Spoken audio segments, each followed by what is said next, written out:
Dans les sciences occultes, on distingue généralement 4 éléments primordiaux, 2 issus du yin, que sont la terre et l'eau, 2 issus du yang, que sont le feu et l'air. En alchimie, ils sont représentés par des triangles, la pointe en bas pour les éléments yin et la pointe en haut pour les éléments yang. On remarque que les éléments les plus extrêmes, aux extrémités du haut et du bas, sont accentués par un trait au niveau de la pointe du triangle. L'air est aussi appelé le ciel. Remarquez que le A de R correspond au triangle barré et à l'alpha que nous avons déjà identifié dans le précédent dossier. Ces éléments forment une continuité de l'extrémité la plus yin, la terre, à l'extrémité la plus yang, le ciel, en passant par l'eau et le feu. Ils forment aussi 2 couples yin-yang, ciel-terre et feu-eau. En effet, le couple terre-ciel ou Gaïa-Uranus est beaucoup plus contrasté que le couple intermédiaire eau-feu,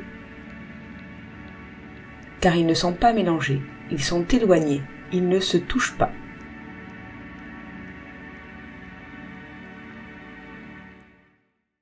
Donc vous voyez que le Prométhéen a encore une fois du mal avec le féminin. Exactement comme Uranus avait du mal avec Gaïa à l'origine. Et donc on a, quand Uranus est très accentué, c'est un indice d'homosexualité. C'est-à-dire, c'est dans le thème, c'est-à-dire c'est un refus du féminin.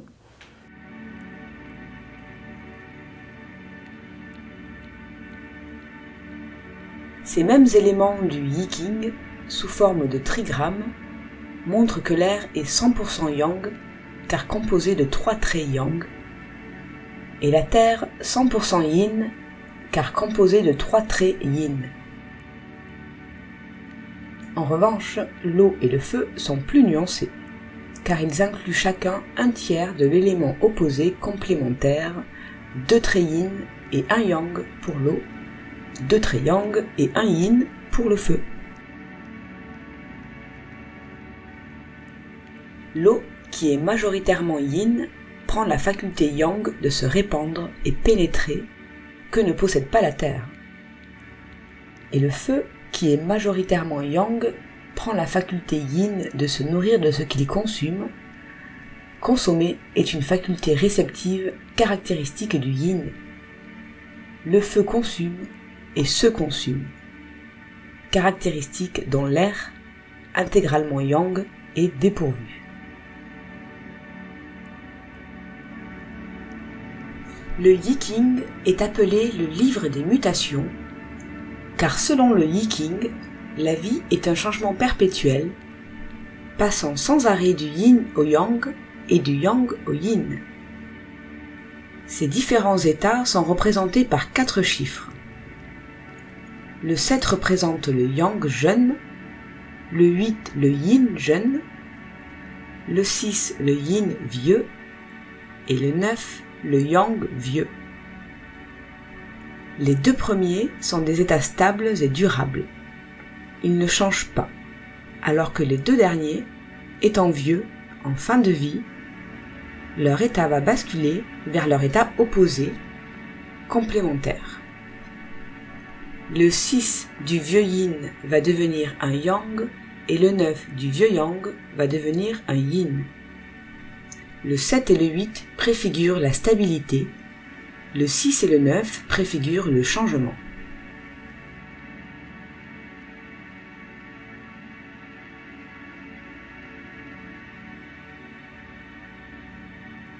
Si on représente le parcours de la Terre au ciel, ou du ciel à la Terre à l'aide des trigrammes statiques, utilisant uniquement des traits stables 7 et 8, on passe du 8-8-8 au 8-7-8 au 7-8-7 pour arriver au 7-7-7 et inversement.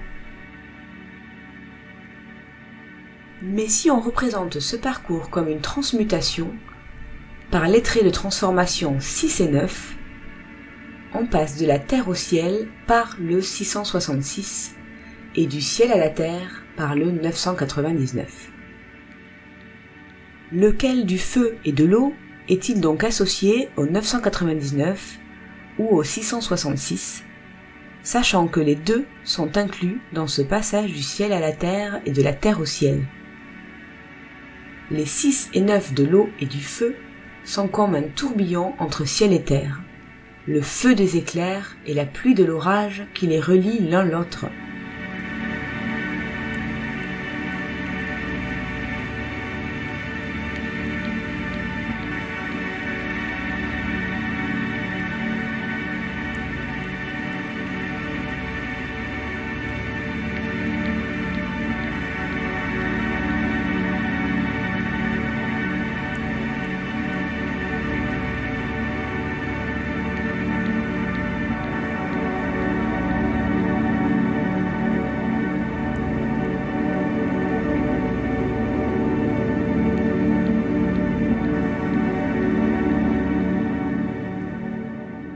La réponse se trouve dans la Kabbale, qui est analogue et complémentaire au Yiking. Suivant la description des chiffres 6, 7, 8 et 9 dans la Kabbale, et dans le corps humain par la kabbaliste Annick de Souzenel, il apparaît qu'ils ont un rôle analogue à leur rôle respectif dans le Yiking.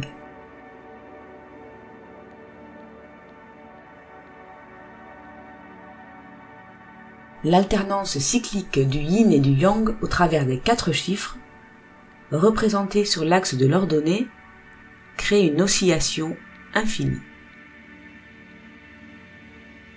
Comme l'indique Annick de Souzenel, le 6 dans la Kabbale est décrit comme un départ. Dans le Yiking, il est le premier des 4 chiffres en partant du bas. Par ailleurs, on construit toujours les trigrammes et hexagrammes en empilant les traits yin et yang en partant du bas.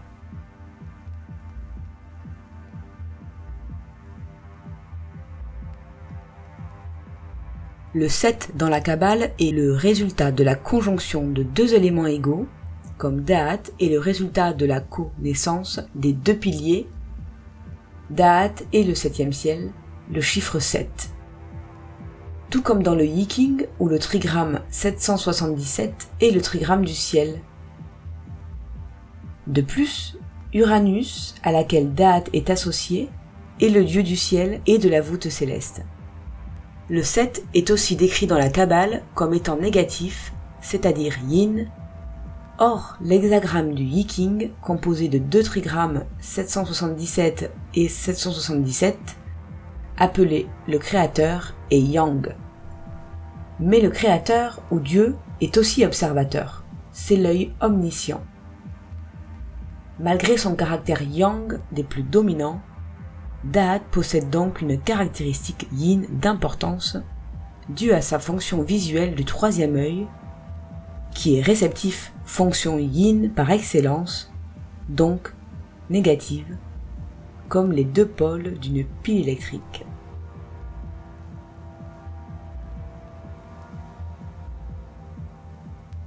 Le 8 dans la Kabbale est un obstacle, ce qui est une caractéristique yin fondamentale, comme dans le Yiking. Le 9 dans la Kabbale est un achèvement, une culmination, le haut de l'oscillation dans le Yiking. On y apprend par ailleurs que le 8 symbolise la résurrection, le renversement du sablier. Or, le chiffre 8 a justement la forme d'un sablier. Ce renversement du sablier à l'infini se fait en penchant le sablier sur le côté pour le retourner.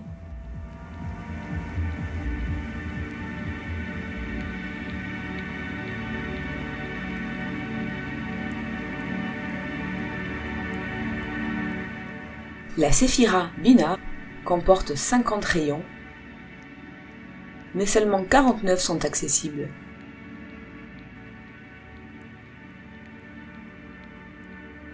De même, dans le Yiking, ces 50 rayons sont symbolisés par 50 baguettes, mais on n'en utilise que 49.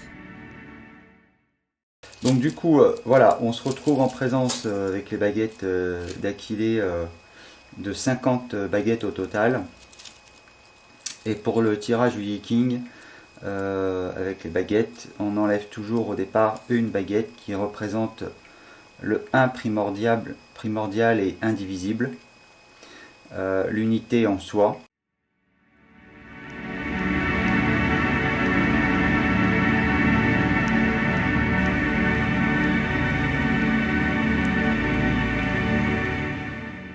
On remarque que l'on retrouve nos 4 éléments dans l'ordre sur le pilier du milieu, allant de la Terre au ciel.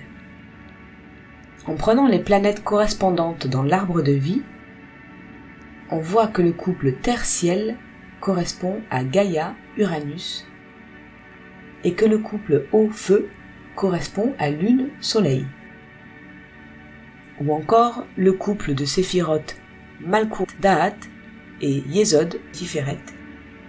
On observe en effet que les séphirotes Yesod et Tiferet, correspondant à l'eau et au feu, sont respectivement numérotés 9 et 6 dans l'ordre de l'arbre de vie.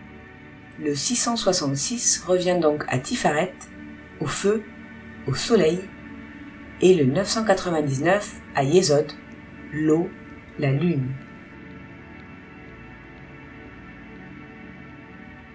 Même si de par leur effet tourbillon, ces 2 chiffres restent dans une certaine mesure interchangeables.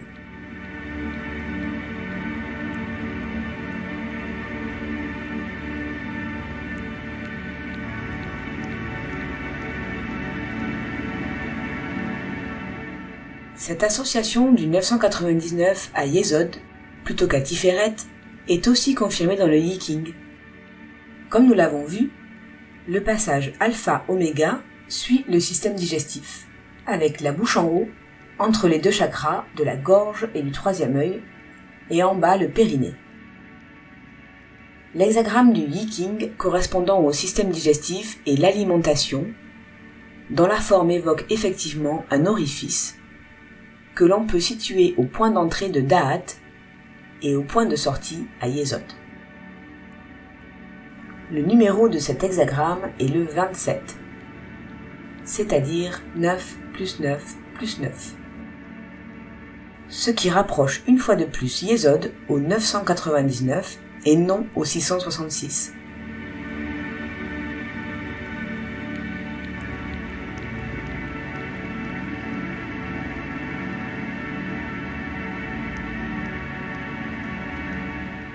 L'occultiste controversé Aleister Crowley, qui se faisait lui-même appeler la bête 666, a composé dans son célèbre livre Magic une représentation planétaire sous forme d'étoile de David, ou sceau de Salomon, qui se superpose à l'arbre de vie de la Kabbale.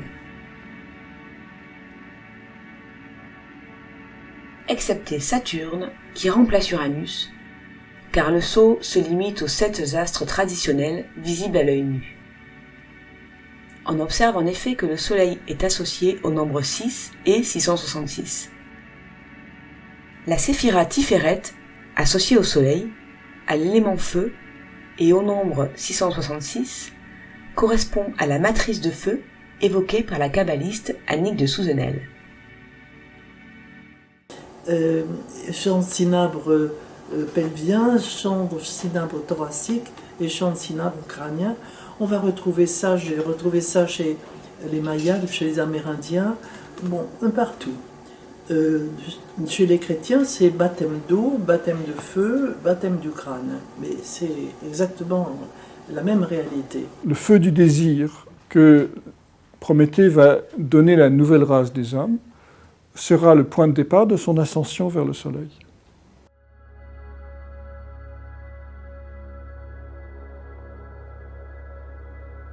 Si Tiferet correspond à la matrice de feu, on observe logiquement que Yesod correspond à la matrice d'eau et Da'at à la matrice d'air, ou du crâne, car Da'at correspond à l'œil d'Horus au centre du crâne. Da'at et Yesod correspondent donc respectivement à Alpha et Oméga. On en déduit logiquement que pour remonter de l'Oméga à l'Alpha, le passage par le feu de Tiferet, c'est-à-dire par le 666, est incontournable. Ce passage de transition et de transformation alchimique, venant de l'eau de Yesod, puis passant par le feu de Tiferet, est composé de 3 forces. La force antichristique, ou satanique, qui s'oppose à la force christique. La force antéchristique, qui précède la force christique. Et la force christique en devenir, en gestation, qui doit combattre et survivre à la force antichristique, satanique, qui doit s'appuyer sur la force antéchristique qui la précède, puis surpasser cette force antéchristique pour faire naître ou ressusciter la force christique, qui correspond au 777.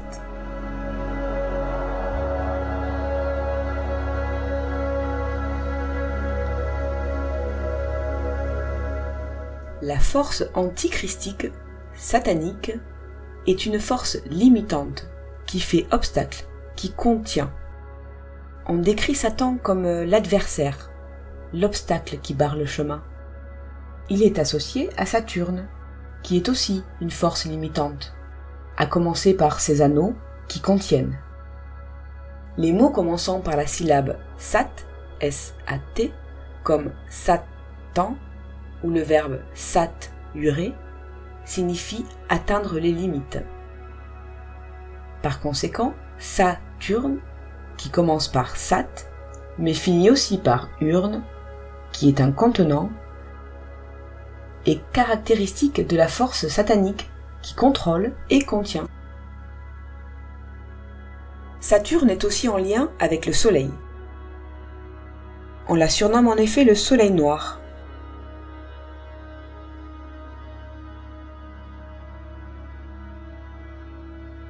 Saturne est associé au plomb, matière brute à la base de l'alchimie, mais qui peut être transformée en or, métal associé au Soleil.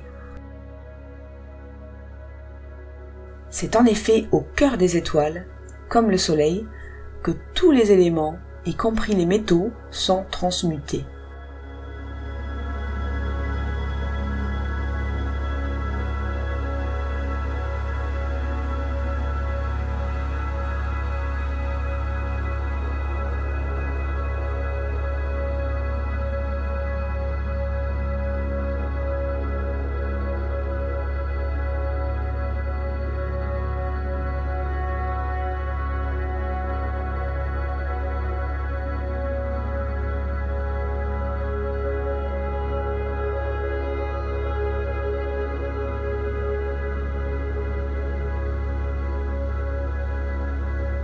Ce passage correspond à l'œuvre noire de la transformation alchimique, durant laquelle l'élément feu chauffe et calcine les éléments en vue de leur transmutation.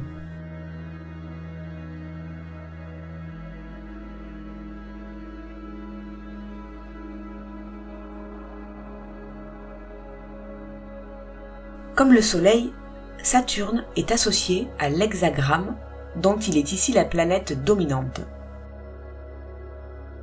et plus particulièrement à l'hexagone, dont le plus grand contient l'hexagramme, alors que le plus petit y est contenu.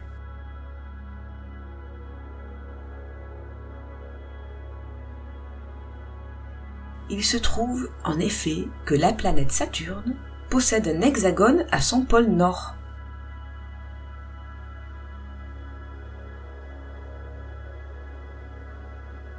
L'hexagone est aussi la représentation 2D du cube.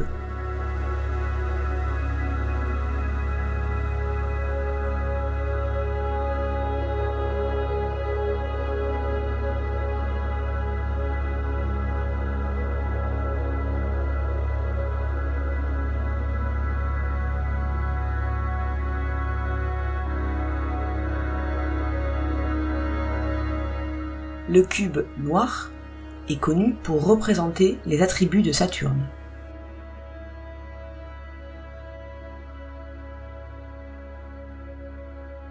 Le cube est associé au nombre 6, qui est le nombre de ses côtés.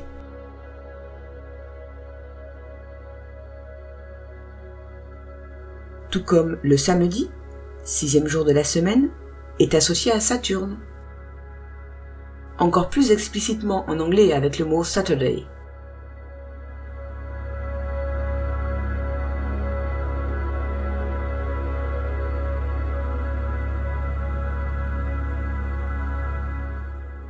Chaque lettre de l'alphabet hébreu est associée à un mot et à un numéro. La 6e lettre, Vav, est associée au mot clou.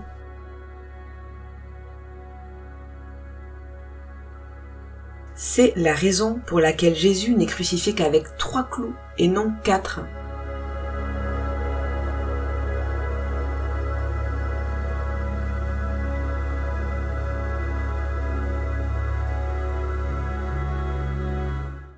Puisque le Christ est en croix, il y a 2 clous dans la main. Par contre, il n'y a qu'un clou dans les pieds.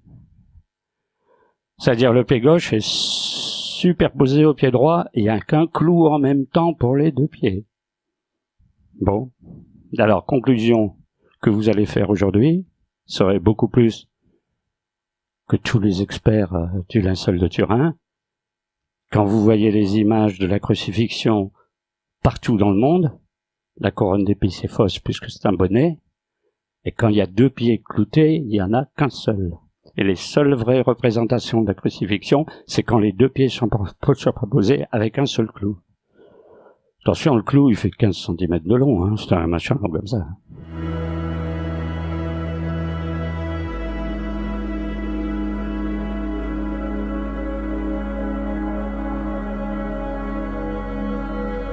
La croix est en effet associée à la force antichristique, saturnienne, satanique, qui combat la force christique en gestation, en régénérescence, dans le passage du 666, en vue de sa résurrection. Le cube contient en effet aussi le symbole de la croix.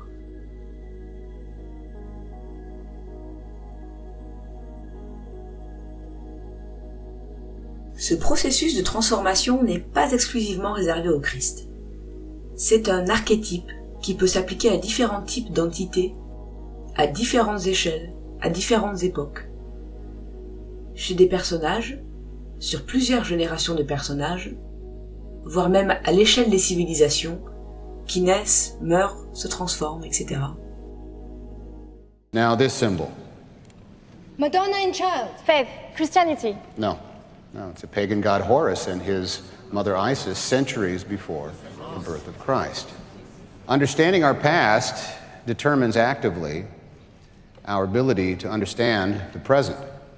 Et voilà, donc je pense que ça a été chez les Templiers quand ils ont découvert que voilà, il était question d'un fils de Dieu qui avait connu la passion et la résurrection 2-3 000 ans avant Jésus-Christ. Ça a été un bouleversement hallucinant.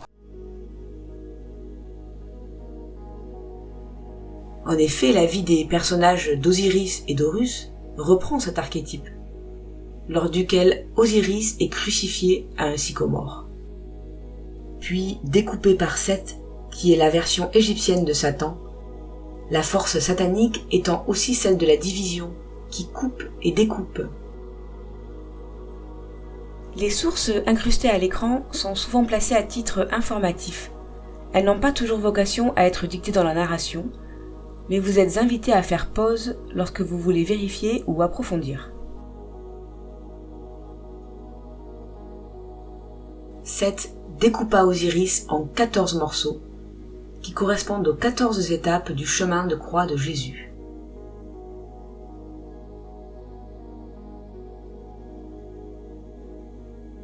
Ensuite, Osiris est ressuscité au travers d'Horus par Isis. Nous avons là le même archétype, mais à l'échelle intergénérationnelle. Horus subira lui aussi cette même transformation initiatique à l'échelle de sa vie, frôlant la mort par une piqûre de scorpion, qui est le symbole de la mort et de la renaissance. Comme le scorpion, on fait peau neuve par la mue.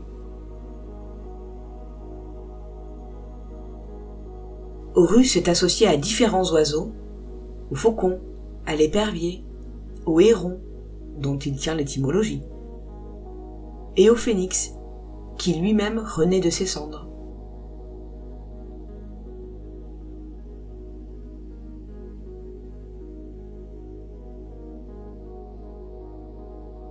On retrouve cette mythologie sur différents continents, à différentes époques, remontant jusqu'à Sumer, où Osiris correspond à Enki, Seth à Enlil et Horus à Marduk. Il y a une forme christique, Oui. donc 2000 ans avant Jésus-Christ, donc à travers Horus, 2000 ans au niveau des traditions, hein, 2-3 000 ans avant, voilà, même 2-3 000 ans facilement au niveau des traditions écrites en tout cas. Voilà, il existe une tradition, donc chez Horus et chez Marduk en Mésopotamie, il s'agit pour moi strictement du même personnage. Il leur arrive exactement la même histoire, à savoir que ces deux personnages qui ne forment qu'un connaissent la passion et la résurrection. Ouais. C'est énorme, ce sont des fils de Dieu. Donc pour Horus, c'est le fils d'Osiris. Et puis pour Marduk, c'est le fils d'Enki, mais c'est le même personnage. De toute façon, Marduk et Horus, c'est strictement le même personnage. On pourrait également parler du dieu serpent à plumes lui-même. Quetzalcoatl, quand il fait sa chute dans le Mictlán, il meurt et il ressuscite. Car voyez-vous, dans le panthéon aztèque, les dieux ne meurent jamais vraiment.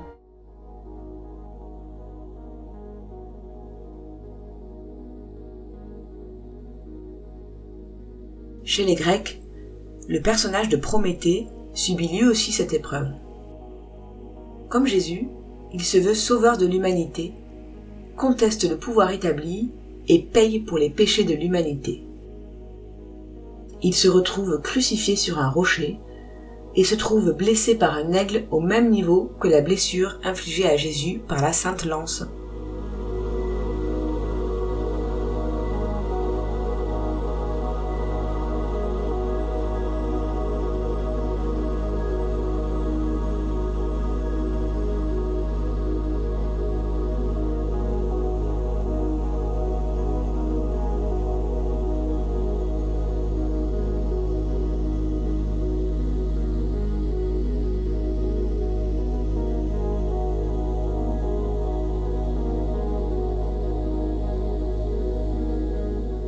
L'épreuve antichristique, satanique, de l'immobilisation par la crucifixion contraint la force christique à intégrer des caractéristiques qui ne lui sont pas naturelles, qui lui sont étrangères, opposées, mais qui sont néanmoins puissantes.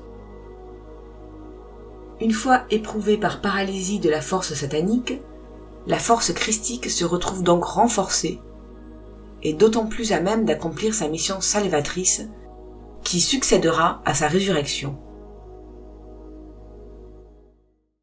Alors c'est ce qui se passe pendant la vie publique du Christ,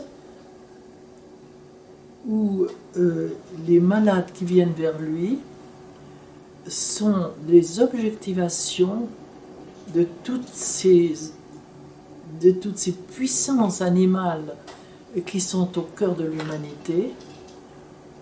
Et le Christ disant « Avant qu'Abraham fût, je suis », il n'y a pas de temps pour lui. C'est pour ça qu'on ne le voit pas, que ça ne nous est pas dit. Mais comprenons que lorsqu'il dit au paralytique « Lève-toi et marche, prends ton grabat et marche », il est descendu dans les enfers du paralytique. Il est allé rencontrer le démon qui s'exprime par la paralysie. Il s'est mesuré à ce démon, il a intégré le démon. Alors le paralytique est guéri parce que le Christ a intégré le démon et a donné son information. Et c'est vrai pour l'aveugle, c'est vrai pour celui qui a la main sèche, c'est celui qui a la lèpre, c'est vrai pour toutes les guérisons qu'il fait. Il entre dans l'enfer de l'humanité, se mesure au démon, intègre le démon. Voilà, il y a là, c'est le grand mot que nous avons à retenir de la matrice de feu, c'est un travail d'intégration.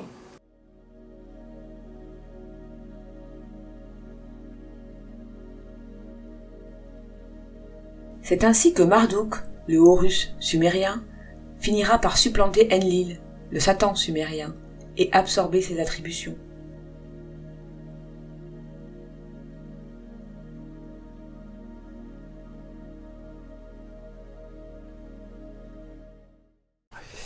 Et il faut savoir que ce fameux Enlil, donc, il a un rôle très très particulier, parce que dans ces textes de Karsag, on l'appelle régulièrement le Chatham. Ouais. Ça veut dire l'administrateur, Ouais. c'est rien. Ouais. C'est celui qui administre la terre. Tout comme en Égypte, où Horus finira par supplanter Seth, le Satan égyptien.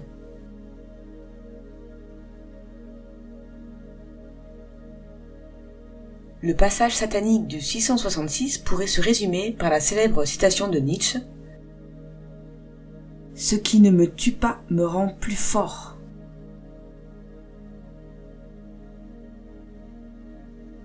Ce dépouillement par le feu peut aussi être vu comme une purification. On va vous compresser, on va vous passer à la moulinette, on va vous essorer pour faire sortir toute la morsure qui est en vous, toutes les choses négatives, pour ensuite vous permettre de recevoir quelque chose de beaucoup plus noble et de beaucoup plus lumineux. On va tout vous retirer. C'est une destruction interne, beaucoup de souffrance, beaucoup de douleur, beaucoup d'incompréhension. On est dans le noir d'ailleurs, on n'y voit plus rien. Parfois on va tout perdre, le matériel, une maison, une voiture, un travail, un conjoint. On nous enlève tout, on nous retire tout. C'est une destruction émotionnelle, intellectuelle, matérielle, spirituelle, pourquoi pas. On nous démunit de tout, on est complètement perdu. On se retrouve dans le noir. Mettez-vous dans une pièce complètement dans le noir. Il y a de grandes chances que vous soyez perdu pour trouver la sortie. Maintenant, lorsqu'on est dans une pièce qui est complètement plongée dans le noir, on va essayer de chercher la sortie. Mais la première chose en règle générale qu'on va essayer de faire, c'est de trouver l'interrupteur. Trouvez l'interrupteur qui est à l'intérieur de vous pour faire briller, émerger votre lumière intérieure. C'est exactement le même processus. L'ombre et la lumière vont coexister. Dès que la lumière apparaît, l'ombre va apparaître automatiquement. Et à l'inverse, dès que l'ombre va apparaître, l'émergence de lumière est là, en opposition. Donc la première chose à faire, c'est de trouver l'interrupteur qui est à l'intérieur de soi pour vous faire briller et mettre en lumière cette part d'ombre pour, avec le temps, la faire disparaître. Mais même si la force christique ressort renforcée de cette épreuve, cela ne veut pas dire que les forces sataniques soient bien intentionnées. Elles peuvent avoir une réelle volonté de nuire et de détruire.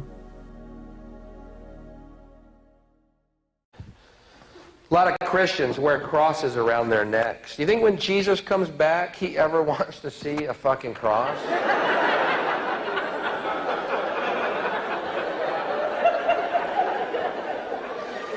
It's kind of like going up to Jackie Onassis with a little sniper rifle pendant, you know. Hey, Jackie, just thinking of John. We loved him.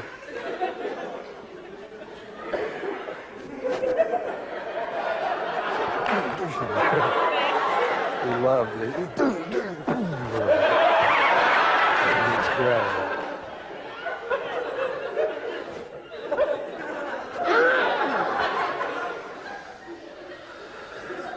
Les Templiers ont été en contact et en lien avec eux. Oui, parce que quand ils sont allés en Palestine, eh bien, ils ont fait énormément de fouilles archéologiques. D'ailleurs, je pense que je parle d'un certain Hugues Pascal. Oui, Hugues Pascal, oui, voilà. tout à fait. Ouais. Et évidemment, les résultats obtenus les ont un petit peu traumatisés parce que ça allait à l'encontre de ce qu'ils avaient eux-mêmes appris pendant leur catéchèse. Donc on peut imaginer que c'est la raison pour laquelle, dans leur rituel de reconnaissance, eh bien, ils avaient rajouté donc le fait de cracher sur la croix.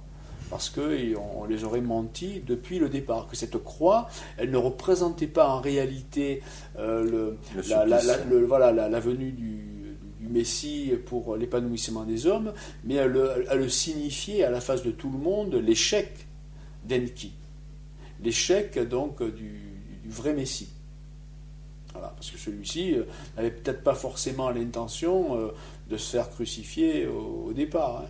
Tout ça, après, ça a été dans la mythologie rajoutée par l'Église catholique pour pouvoir donc trouver une justification à la crucifixion. Alors voilà. Justement, revenons un petit peu sur... ça c'est important parce que c'est très subliminal. Ça veut dire qu'on vous présente un symbole positif alors que de façon subliminale, on vous montre la défaite de votre Messie, quoi. C'est un peu ça. C'est un double. Oui, c'est sûr que d'avoir le symbole de l'amour sur une croix en train de souffrir, c'est un peu, c'est un non-sens. Oui. Puis on voit, voilà, quand on voit une croix, on voit aussi la souffrance d'un homme en train de mourir, quoi. Ou en tout cas d'agoniser. Et puis le visage qu'il a, le corps, enfin, il n'inspire pas l'amour, il inspire l'effroi et la terreur, quoi. Les enfants qu'on mène à l'église ne sont pas très certainement enthousiasmés par ce personnage famélique et crispé de douleur, quoi. Ça donne pas envie, quoi.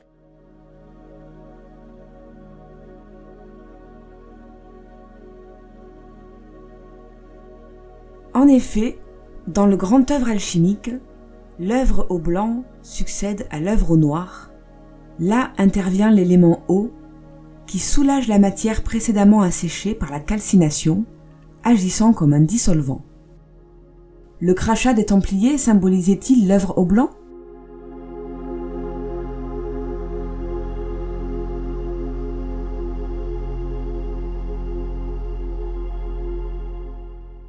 Le rôle maléfique de la croix est aussi souligné dans l'islam, où un hadith précise qu'à son retour, Jésus brisera la croix.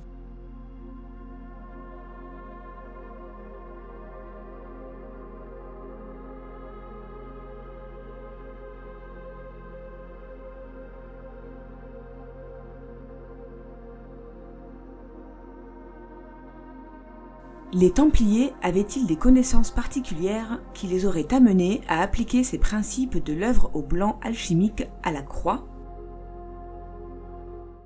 Effectivement, les Templiers ont passé donc beaucoup de temps en Égypte et ils ont été initiés par les Égyptiens et par les anciens secrets d'Égypte et donc les fameux secrets d'Osiris. C'est ça. C'est-à-dire qu'en fait, finalement, les Égyptiens leur ont permis aux Templiers d'avoir le Graal, finalement. Parce que quand on parle du Graal, on se demande si c'est pas ça, ce Graal. C'est cette connaissance des anciens et de ces dieux venus d'ailleurs. Et d'ailleurs, il y a une allégeance à Dieu de la part de ces Templiers. C'est-à-dire que... Et on se demande à quel Dieu, finalement, ils prêtent allégeance. Il y a une allégeance très claire des Templiers vis-à-vis de la déesse suprême égyptienne. C'est énorme. Il faut savoir que les Templiers, quand ils arrivent, quand ils débutent,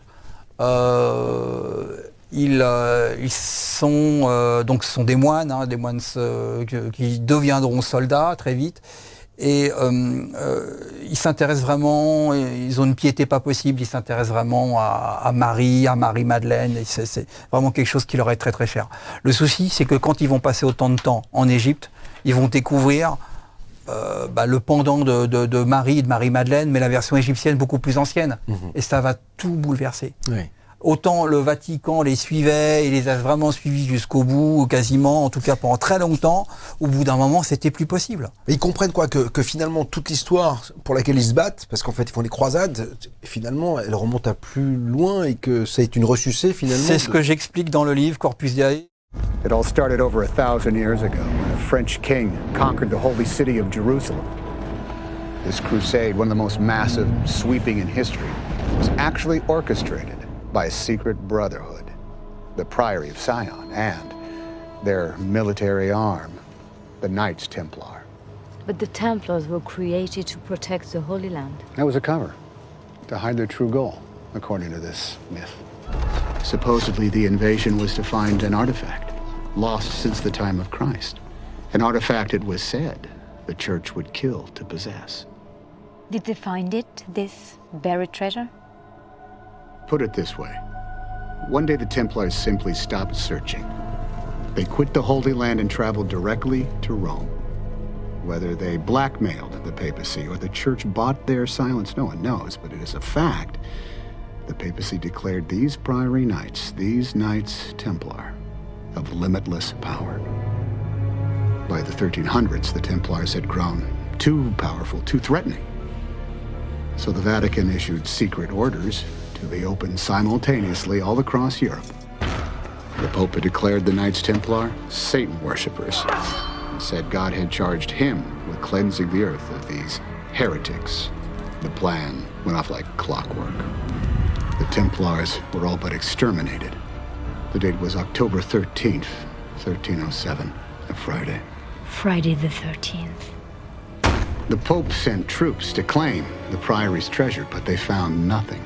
The few surviving knights of the Priory had vanished, and the search for their sacred artifact began again. What artifact? I've never heard about any of this. Yes, you have. Almost everyone on Earth has. You just know it as the Holy Grail.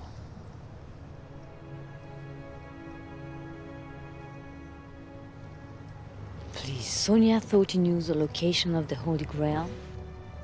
Maybe more than that. This cross and the flower, this could be very old, but look.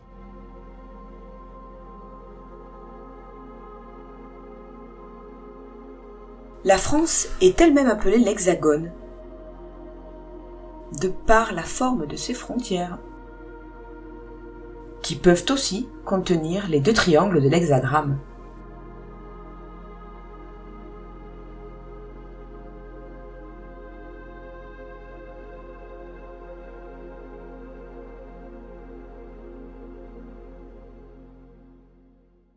The chalice resembles a cup or vessel, or more importantly, the shape of a woman's womb. La matrice du triangle vers le bas nous renvoie vers un autre blockbuster hollywoodien, Matrix, dans lequel le personnage principal, Neo, est présenté dès le début du film comme Jésus. Hallelujah. You're my savior, man. My own personal Jesus Christ. You get caught using that. Yeah, I know. This never happened.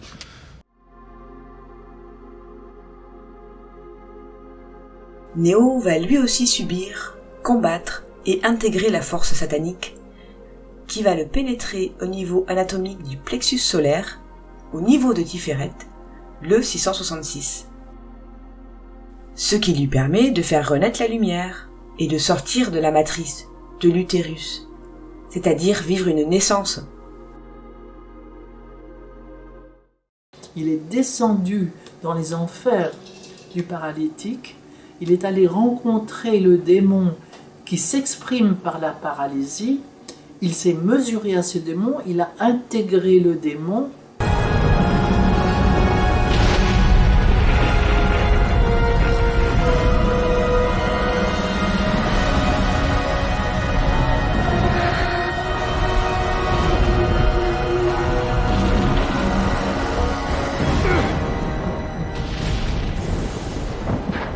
Dès que l'ombre va apparaître, l'émergence de lumière est là, en opposition. Donc la première chose à faire, c'est de trouver l'interrupteur qui est à l'intérieur de soi pour vous faire briller et mettre en lumière cette part d'ombre pour, avec le temps, la faire disparaître.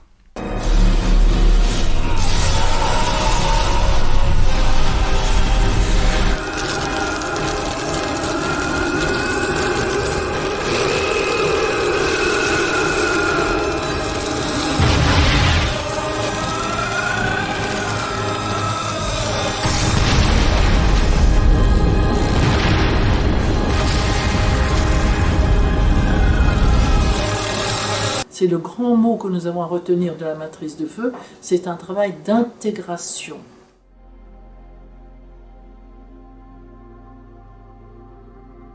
Le Yi-King étant un système binaire, il est aussi courant de représenter les trigrammes avec des 0 et des 1, comme en informatique.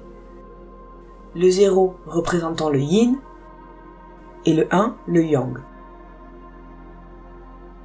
Dans ce cas, le trigramme du feu, correspondant à Tiferet, est le nombre 101, qui est le numéro de la fameuse Room 101 ou 101, dans laquelle se trouve Neo.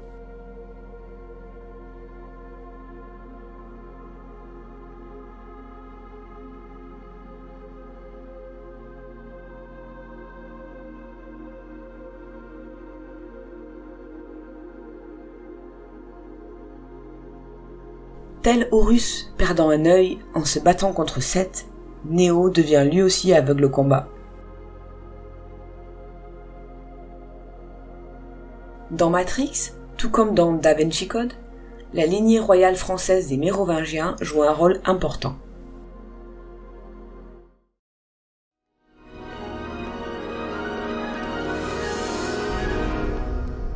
Puis-je vous aider? Yes, we are here to speak with the Merovingian.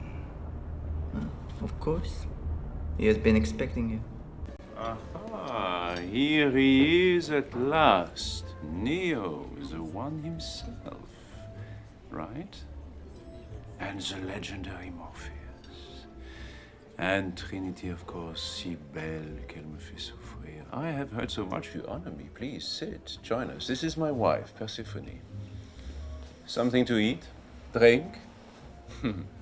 Of course, such things are contrivances like so much here, for the sake of appearances. No, thank you. Yes, of course. Who has time? Who has time? But then if we do not ever take time, how can we ever have time? Château Aubryon, 1959. Magnificent wine. I love French wine. Like I love the French language. I have sampled every language. French is my favorite. Fantastic language.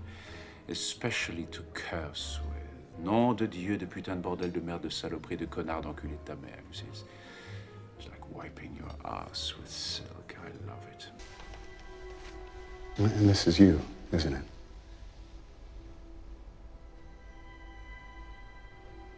The paper says the entire family was killed. The mother, the father, the boy, 6. And the girl, 4. But your name was never Saunière. It's St. Clair. It's one of the oldest families in France. It's from the line of the Merovingian kings. Quoi? Sang réel. Royal blood. I was so wrong. Saunière didn't want you to help guard the secret of the Holy Grail. Sophie, you are the secret.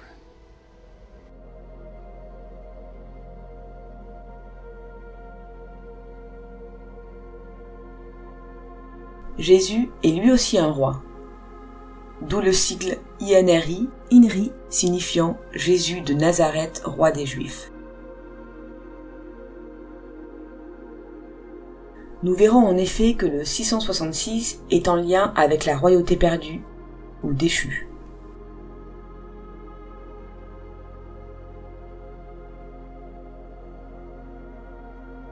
Mais comment se fait-il que des codes et des symboles relatifs à la royauté française se trouvent autant présents dans les blockbusters hollywoodiens de l'autre côté de l'Atlantique, plusieurs siècles après la chute de la monarchie en France? Y a-t-il eu une continuité, un héritage, des connaissances qui auraient perduré depuis? Selon le chercheur Jean-Pierre Monteil, spécialiste des sociétés secrètes, certaines ayant des connaissances relatives au sujet que nous traitons sont encore actives aujourd'hui, en France et aux États-Unis, comme la Morque, la confrérie de la Flèche d'Or de Maria de Naglovska ou le Grand Lunaire. La Morque est en effet une société Rose-Croix. Souvenez-vous de la référence faite dans Da Vinci Code. The Pope sent troops to claim the Priory's treasure, but they found nothing. The few surviving knights of the Priory had vanished, and the search for their sacred artifact began again. What artifact? I've never heard about any of this. This cross and the flower, this could be very old, but look. C'est un mouvement mondial qui a été créé sous sa forme présente aux alentours de 1900, qui s'est développé ensuite beaucoup plus vers 1906, qui a été créé par le docteur H. Spencer Lewis, qui avait reçu mandat en France de créer l'ordre aux États-Unis, puisque l'Europe, normalement, selon la compréhension de l'époque, devait entrer dans une période de silence, et que c'était au tour d'un autre continent de prendre la suite. La MORC était donc d'abord à New York, ensuite à San José, avec un parc dont vous avez peut-être entendu parler, puisque c'est il y a là-bas l'un des plus beaux musées d'antiquité égyptienne des États-Unis. Je crois que c'est le second.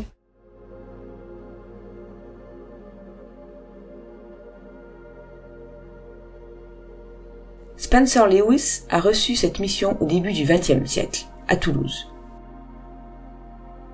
Il dit lui-même avoir assisté à la réunion mensuelle de personnes se désignant comme Illuminati au bord de la Garonne.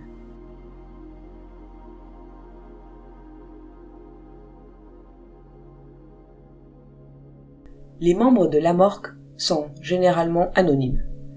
Peu de choses sont rendues publiques à leur sujet.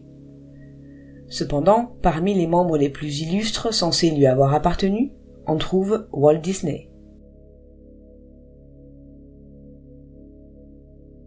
Nous savons officiellement qu'il était membre de l'ordre Jacques de Molay,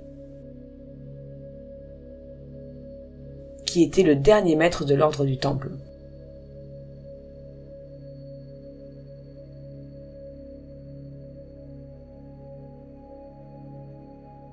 Quant à la MORC, Disney en aurait passé tous les grades, jusqu'au niveau de grand maître.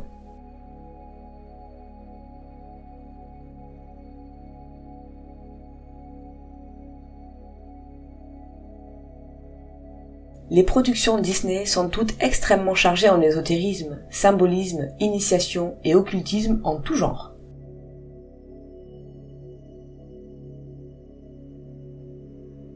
Mais pour ne prendre qu'un seul exemple, voyez ce passage des Aristochats, où le matou O'Malley échange des clins d'œil avec le chaton roux prénommé Toulouse. Le clin d'œil étant un signe d'initié en référence à l'œil perdu de la divinité nordique Odin. Tout en initiant les chatons à la magie cabalistique. Qui veut son petit déjeuner? Mais quel petit déjeuner? Où est-il? Là, sous le tapis magique. Mais il faut invoquer un peu de magie. Alors, vous êtes prêts? Très bien. D'abord, premier signe cabalistique, on remue le nez, on se chatouille le menton. Maintenant, on ferme les yeux, une croix sur le cœur, et presto, ces messieurs-dames sont servis.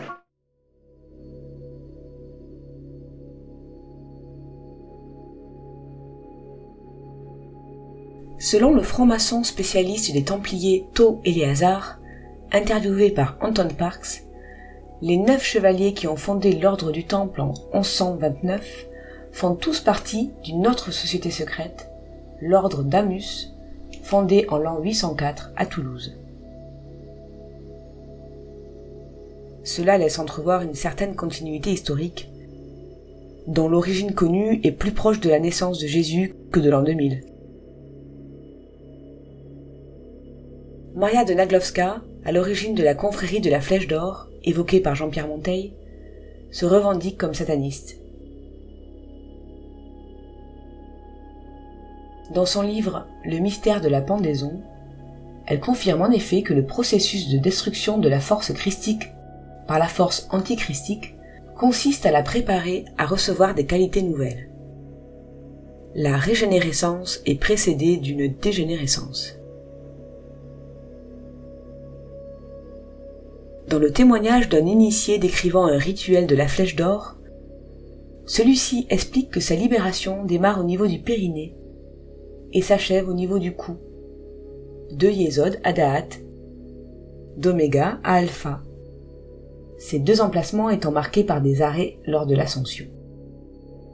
Ma libération de la nuit commença par les jambes, et tandis que je sentais un tiède courant d'air se glisser entre mes 2 cuisses, l'ascension de la cagoule fut interrompue, un instant, à la hauteur de mon organe viril. On réactiva ensuite la mécanique qui agissait sur le crochet, et la cagoule monta jusqu'à mon cou. Ici, l'arrêt fut long. L'initié se fait appeler le détaché de l'arbre, ce qui évoque le supplice d'Osiris crucifié et démembré sur un sycomore.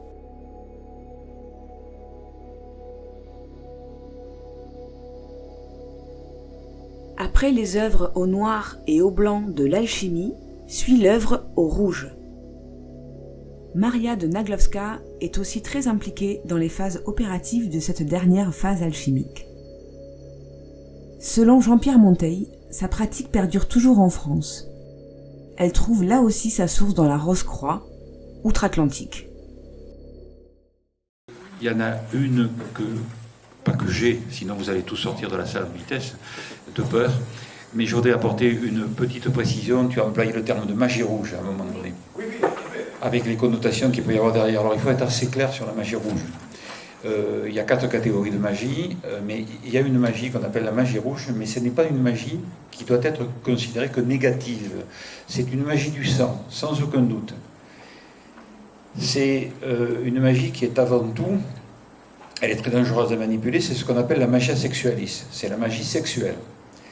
Et la magia sexualis, la magie rouge, se manipule de 2 façons, au bien ou au mal. Les grands, je ne dirais pas les inventeurs, mais les promoteurs de la magia sexualis en Europe, d'abord,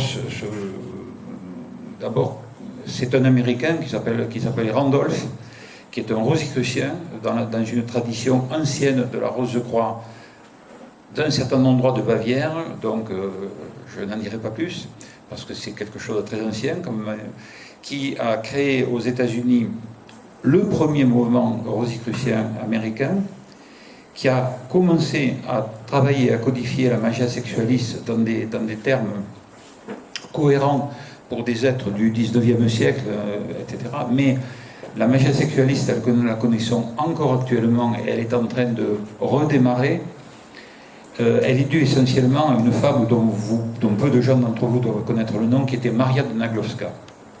Maria de Naglovska, qui est une grande initiée du XXe siècle, qui a été quelqu'un d'assez exceptionnel. On connaît un certain nombre de choses d'elle, mais dans des cercles restreints, confidentiels, parce qu'il faut aller vraiment chercher ça. Il y a cependant un petit livre qui a été écrit par celui qui a été son bras droit et son élève et son fils spirituel, et qui s'appelle La Sophiale. Si vous avez l'occasion de lire ce livre qui s'appelle La Sophiale, vous découvrirez la personnalité de Maria de Naglovska et ce qu'est la magia sexualiste de Maria de Naglovska et la nouvelle trinité. Et vous verrez qu'effectivement, c'est un versant de la magie sexuelle qui est un versant extraordinairement positif, mais atrocement compliqué à comprendre et excessivement dangereux à utiliser, et je pèse mes mots et les adverbes en particulier.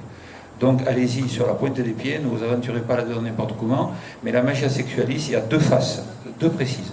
La face à laquelle Christopher a fait allusion tout à l'heure, qui est sacrificielle, qui est... dans les 2 cas, on a le sang, bien entendu. Mais dans un... Après, vous allez me permettre de ne pas rentrer dans des détails anatomiques et des détails sordides, mais on a l'utilisation du sang dans effectivement toutes les formes de cette magie. La magie de Maria de Naglovska est en train de redémarrer depuis quelques années, et elle est à mettre en corrélation pour un temps avec un secteur que connaissent bien quelques-uns de nos amis ici présents, qui est si vous avez entendu parler du grand lunaire, voilà, ça vous renverra à quelque chose certainement, sinon allez chercher. Je parle de tout ça dans mon bouquin, donc publicité gratuite et bienveillante, voilà, c'est tout ce que je voulais dire. Oui, alors, pardonnez-moi de vous dire quelque chose, d'être un peu vif là-dessus. Bien sûr que j'adhère à ce que vous venez de dire, mais si on pousse jusqu'au bout, lorsqu'on parle de ces choses-là, il y a même des mots qu'il vaut mieux ne pas balancer dans l'astral. Hein, voilà. Donc, c'est la raison pour laquelle hier j'ai dit... Pardon, Gino. C'est la raison pour laquelle hier matin j'ai dit le niveau de ces conférences seront publiques et on essaiera de ne pas dépasser un certain seuil, même si certains d'entre nous connaissent ces seuils, les ont franchis plus ou moins bien, etc. Mais vous comprenez donc que lorsqu'on est à ces niveaux-là de conversation, Si on n'a pas pardonnez-moi de ce que je vais dire, mais je parle sous contrôle des gens qui ont quelques compétences dans ces domaines-là. Si on n'a pas les armes et les équilibres nécessaires d'alignement, on voit poindre à l'horizon des choses totalement terrifiantes, parce que lorsqu'on est dans le mythe du sang, on va d'un côté aller sur le Graal, de l'autre côté on va aller sur le génisme, la pureté de la race, et on a compris la suite. Donc je crois que ça doit être réservé à des conversations beaucoup plus resserrées, non pas entre initiés du 38e ou 32e degré, mais tout simplement des gens qui ont travaillé, qui ont étudié ces choses-là. C'est juste au niveau de l'étude dont on parle. On ne parle pas d'autre chose que ça, du niveau de l'étude, parce qu'il y a des réalités qu'on n'affronte pas à main nue. Il faut mettre des gants, quoi. Voilà, c'est tout, c'est tout. The pagans found transcendence through the joining of male to female. People found God through sex. In paganism, women were worshipped as a route to heaven. But the modern church has a monopoly on that in salvation through Jesus Christ. And he who keeps the keys to heaven rules the world. Women then are a huge threat to the church.